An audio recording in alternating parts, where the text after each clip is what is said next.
রিজিক বৃদ্ধির জন্য কিছু আমল আছে, তার মধ্যে শ্রেষ্ঠ আমল হচ্ছে নামাজ, এর সাথে চাশতের নামাজ পড়া। চাশত মানে সালাতুদ দুহা, এর আগে ইশরাকের নামাজ আছে। রিজিক বৃদ্ধির জন্য আত্মীয়তার সম্পর্ক বজায় রাখতে হয়, আত্মীয়তার সম্পর্ক বজায় রাখলে রিজিক প্রশস্ত হবে। বেশি বেশি যে আল্লাহ জিকির করে এবং কোরআন তেলাওয়াত করে তার রিজিক বাড়ে আলহামদুলিল্লাহ, এবং যে আল্লাহর রাস্তায় খরচ করে তার রিজিক বাড়ে। এই রিজিক বাড়ার কিছু পলিসি আছে। সবচেয়ে শ্রেষ্ঠটা হচ্ছে নামাজ, আল্লাহর জিকির তেলাওয়াত। এরপর আমলের মধ্যে আত্মীয়তার সম্পর্ক বজায় রাখা। নবীজি বলছেন কেউ যদি চায় যে তার রিজিকটা লম্বা হোক, হায়াতটা লম্বা হোক, সে যেন আত্মীয়তার সম্পর্ক বজায় রাখে। আত্মীয়তার সম্পর্ক এখন আস্তে আস্তে নষ্ট হয়ে যাচ্ছে না? খেয়াল করে দেখেন, আত্মীয়তার সম্পর্ক আপনি বজায় রাখবেন।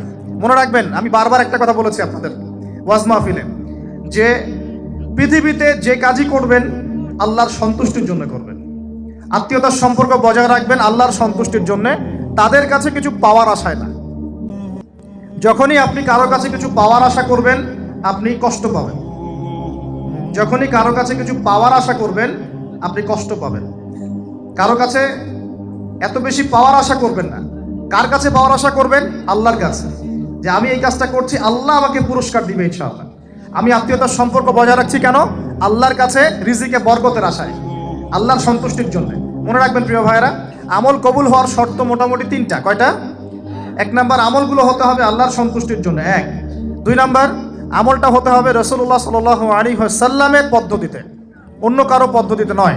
3 নাম্বার, আমলটা করার জন্য আপনার রিজিকটা হতে হবে হালাল।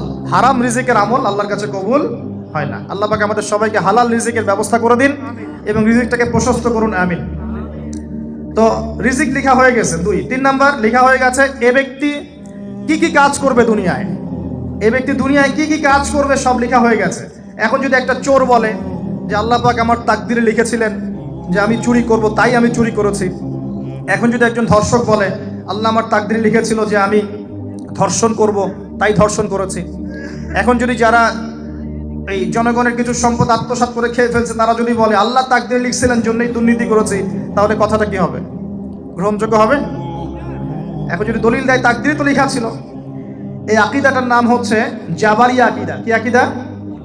জাবারিয়া। এমন একজন ব্যক্তি উমর রাদিয়াল্লাহু আনহুর দরবারে এসেছিল, চোর চুরি করেছে, ধরা পড়েছে। উমর রাদিয়াল্লাহু আনহু বলেছেন হাত কেটে ফেলো। তখন সে বলছে যে আমার হাত তো কাটা যাবে না। কেন? আল্লাহ পাক তাকদিরে লিখেছেন আমি চুরি করব, তাই চুরি করেছি। তো উমর রাদিয়াল্লাহু আনহুর সামনে এই কথাটা বলেছে। আর উমর রাদিয়াল্লাহু আনহু কি বিচক্ষণ মানুষ ছিলেন না বোকাশোকা ছিলেন? বলেন, তার মতো শাসক পাওয়া যাবে? তার মতো আরো একজন শাসক আসবে ইনশাআল্লাহ পৃথিবীতে। তার নাম কি? নবী ঈসা আলাইহিস সালাম ইনশাআল্লাহ তাআলা। এবং তার আগে আরো একজন ইমাম আসবেন। তার নাম কি? তার নাম হচ্ছে মুহাম্মদ। কি নাম? তার নাম মুহাম্মদ, তার উপাধি হচ্ছে মাহদি। কখন আসবেন?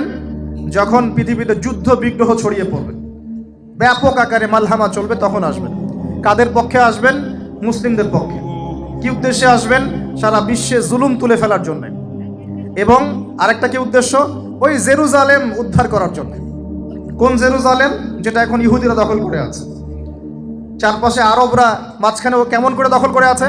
আরবদেরকে হাতের মুঠোয় নিয়ে নিয়েছে। এই কারণে মুনাফিকদের উপর টিকে আছে সে, এবং তার পশ্চিমা মিত্রদের উপর টিকে আছে। ঈসা আলাইহিস সালাম কেন আসবেন? এই জায়গাটা পুনরুদ্ধার করার জন্য। ঈসা আলাইহিস সালাম কি পরাজিত হবেন না বিজয়ী হবেন? কত বছর বিশ্ব শাসন করবেন? 40 বছর। এগুলো হবে বিশ্বে, এগুলো হওয়া এখনো বাকি আছে। আরো কি হবে? মুসলিমরা কনস্ট্যান্টিনোপল আবার জয় করবে। এই কনস্ট্যান্টিনোপলের মধ্যে ফিতনা দেখা দিবে অচিরেই, মুসলিমরা ওইটা আবার দখল করবে ইনশাআল্লাহ তাআলা। আরো কি হবে? বললাম ভূমিকম্পের বছরগুলো আসবে সামনে, এবং মুতায়নুন শাদীদ, মহামারীও আসবে। আরো কি? বড় বড় 3টা ভূমিকম্প বাকি আছে এখনো। আগে বলেছি লেকচারে, একটা পৃথিবীর পূর্বে, একটা পশ্চিমে, একটা মাঝখানে। এগুলো এখনো বাকি আছে। বিশ্বে অনেক কিছু হওয়া এখনো বাকি আছে। এখন যা দেখছি এগুলোই স্বপ্ন, এগুলো চলে যাবে। সময় কি হবে? চলে যাবে। আরো নতুন সময় আসবে ইনশাআল্লাহ তাআলা। আমাদের দায়িত্ব কি? আমাদের দায়িত্ব পরিস্থিতি বুঝে দিন ধরে রাখা, আমল করা এবং মানুষকে দিনের দিকে আহ্বান করা। আমরা যদি দায়িত্ব পালন না করি তাহলে কি হবে? আল্লাহ পাক আমাদেরকে সরিয়ে দিয়ে নতুন কওম নিয়ে আসবেন। আল্লাহ পাক সূরা মুহাম্মাদে বলেছেন ওয়া ইন তাতাওয়াল্লাউ, তোমরা যদি মুখ ফিরিয়ে নাও, ইয়াস্তাবদিল কওমান গায়রাকুম, আল্লাহ পাক নতুন কওমকে তোমাদের জায়গায় স্থলাভিষিক্ত করবেন। সুম্মা লা ইয়াকুনু আমসালাকুম, তারা তোমাদের মতো হবে না। মানে আমাদের মতো অপদার্থ হবে না। উম্মার বিজয়ের শর্ত কি? আল্লাহ সূরা মুহাম্মাদই বলেছেন, ইন তানসুরুল্লাহ ইয়ানসুরুকুম, তোমরা আল্লাহর দ্বীনকে সাহায্য করো তবেই আল্লাহ তোমাদেরকে সাহায্য করবেন। ওয়া ইউসাব্বিত আকদামাকুম, তোমাদের পা আল্লাহ দৃঢ় করে রাখবেন। আমরা আল্লাহকে সাহায্য না করলে আল্লাহ পাক আমাদেরকে সাহায্য করবেন না, সিম্পল। আল্লাহ পাক সূরা রা'দের মধ্যে বলছেন, ইন্নাল্লাহা লা ইউগাইয়িরু মা বিকওমিন হাত্তা ইউগাইয়িরু মা বিআনফুসিহিম, আল্লাহ পাক কোনো কওমের অবস্থা ততক্ষণ পরিবর্তন করেন না যতক্ষণ না সেই কওম তার নিজের অবস্থার পরিবর্তনের চেষ্টা করে। তাহলে আমাদের পরিবর্তন কেন হচ্ছে না? কারণ আমরা নামাজ ছেড়ে দিয়েছি। 90% মুসলিমের দেশে কত পার্সেন্ট নামাজ পড়ে চিন্তা করে দেখবেন। আমরা কোরআন ছেড়ে দিয়েছি। 90% মুসলিমের দেশে কত পার্সেন্ট বিশুদ্ধ করে কোরআন তেলাওয়াত করতে পারে একটু খোঁজ নিয়ে দেখবেন। কোরআন শুমারি করে দেখেন, নামাজ শুমারি করে দেখেন, তাহলে বুঝতে পারবেন। আর যারা কোরআন পড়তে জানে তাদের মধ্যে কত পার্সেন্ট কোরআনের অর্থটা বোঝে, এটা আরো বড় বিষয়। তারপরে আবার কারা মেনে চলে, এটা আরো বড় বিষয়। আর আমরা কতজন মানুষ দিন ইসলামকে সামগ্রিক দিন হিসেবে মানি, এটাও একটা বড় বিষয়। আমরা মানি ঠিকই, আংশিক। যেমন ইবাদত বন্দেগীর জীবনে মুসলমান, অর্থনৈতিক জীবনে গিয়ে আবার সুদখোর, এমন না বিষয়টা? এমন হয় না বিষয়টা? ইবাদত বন্দেগীর জীবনে আমি পাক্কা মুসলিম, কপালে সেজদার দাগ আছে মাশাআল্লাহ, দাড়ি টুপিও আছে মাশাআল্লাহ, কিন্তু ব্যবসায় গিয়ে মাপে কম দিচ্ছি না, ব্যবসায় গিয়ে আমি হারাম ভেজাল দিচ্ছি কিনা, এরকম হচ্ছে কিনা? হচ্ছে। কিন্তু সে কিন্তু মুসলিম এবং নামাজও পড়ে। তা আমাদের সমস্যা ভাই এখানেই। এখন এই সমস্যাটা সলভ করলে ইনশাল্লাহ সব সমস্যা সলভ হয়ে যাবে ইনশাল্লাহ। সমস্যাটা কি? আমরা ইসলামটাকে আংশিকভাবে মানি, পরিপূর্ণ জীবনে ইসলাম বাস্তবায়ন করতে পারছি না। আমি আপনি হয়তো কেউই পারছি না, ফখর করলে বলার নাই যে আমি খুব পারছি, আসলে আমিও পারছি না। কারণ এই যুগে এটা পারাটা খুব ডিফিকাল্ট। এই যুগে পারাটা কি খুবই কঠিন, কিন্তু এটাই তো এই যুগের চ্যালেঞ্জ। নবীজি বলেছেন, তোমাদের সামনে এমন যুগ আসছে যে যুগে ঈমান ধরে রাখাটা হাতের মধ্যে আগুন ধরে রাখার মতো হবে। তবে সুসংবাদ ওই যুগে তাদের জন্যে যারা আমার সুন্নতকে আবার জীবিত করতে পারবে। যে আমার মৃত সুন্নতকে জীবিত করবে, আল্লাহ পাক তাকে 50 জন শহীদ সাহাবীর সমান নেকি দিবে ইনশাআল্লাহ। এটাই আমাদের কাজ। আল্লাহ পাক আমাদেরকে তৌফিক দান করুন। তার মানে তাকদীর লেখা হয়ে গেছে। এবার আল্লাহ রাব্বুল আলামিন কি করলেন? আল্লাহ পাক এই মহাবিশ্ব সৃষ্টি করলেন। হুয়াল্লাযী খালাকাস সামাওয়াতি ওয়াল আরদ ফি সিত্তাতি আইয়াম। কয় দিনে? আল্লাহ পাক পুরো মহাবিশ্ব সৃষ্টি করলেন কয় দিনে? আমাকে বলেন তো, মহাবিশ্বকে আল্লাহ পাক ঘৃণা করে সৃষ্টি করেছেন না ভালোবেসে? তাহলে আল্লাহ পাক কি ভালোবাসার সত্তা নয়? আল্লাহ রাব্বুল আলামিন কি ভালোবাসেন না? আল্লাহ পাকের একটা নামই হচ্ছে গফুর আল ওয়াদুদ, ওয়া হুয়াল গফুরুল ওয়াদুদ। আল্লাহ পাক হচ্ছেন ক্ষমাশীল, পরম ক্ষমাশীল এবং প্রেমময়। আল্লাহ পাক তার নাম দিয়েছেন আল ওয়াদুদ, মানে প্রেমময়। আল্লাহ পাক ভালোবাসেন কি না? তাহলে এই পুরো মহাবিশ্ব সৃষ্টি করে আল্লাহ পাক কি মহাবিশ্বের মধ্যে ভালোবাসা ছড়িয়ে দেন নাই? আল্লাহ রাব্বুল আলামিন 6 দিনে মহাবিশ্ব সৃষ্টি করে মহাবিশ্বের সব জায়গায় যার যার কাজ তাকে বুঝিয়ে দিলেন। কোন গ্রহ কি কাজ করবে, কোন সৌরজগৎ কেমন করে চলবে, দুনিয়া কিভাবে ঘুরবে, সূর্য কিভাবে উঠবে, চাঁদ কিভাবে আসবে, কোন মাখলুক কি কাজ করবে, ফেরেশতাদের কাজ কি হবে, ইত্যাদি ইত্যাদি। আল্লাহ পাক সমস্ত কাজ বুঝিয়ে দিলেন। সূরা আলিফ লাম মিম সেজদা, হামিম সেজদার মধ্যে আছে, পড়ে দেখবেন। আল্লাহ পাক পুরো মহাবিশ্বের দায়িত্ব বন্টন করে দিলেন।